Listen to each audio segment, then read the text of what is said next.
بسم الله الرحمن الرحيم. ألف لام ميم.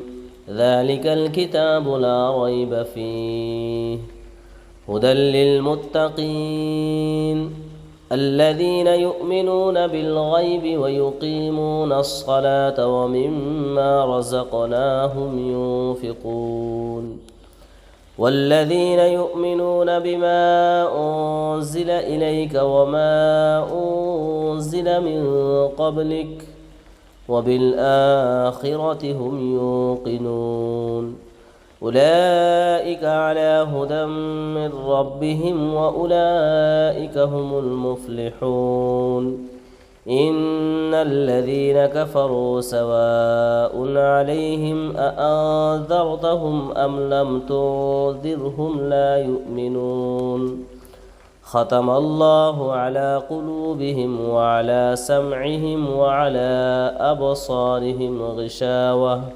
ولهم عذاب عظيم.